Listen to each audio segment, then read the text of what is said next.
Preparando para a visita di Rei Willem Alexander, Reina Máxima e Princesa Amália e Luna aqui. Nós, do Conselho de Ministros, da assinatura de preparação, nós estamos entusiasmados com a visita aqui de Rei Willem Alexander, Reina Máxima e Princesa Amália. Da 8 anos passados, quando a visita a Aruba, o último viagem, e para a Princesa Amália, a sua primeira visita para Aruba. Nós estamos fazendo toda a preparação para assinar na visita, na caloroso bom bini e na visita por bem boa maneira que nós temos planeado. Claro, nós reunimos com o governador, com o parlamento, com o governo, mas nós temos também ampla oportunidade para a intercomunidade de Aruba por salir e saludar Rei Willem Alexander, Reina Máxima e Princesa Amália.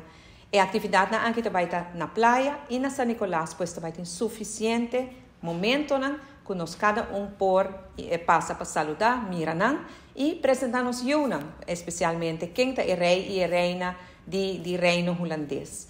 Ribediana aqui, o programa mesmo também vai preparar ainda para toda gente por saber exatamente que é a fecha, que é o horário e na onda exatamente, para que não acaba uma invitação entre o povo de Aruba, especialmente na escola.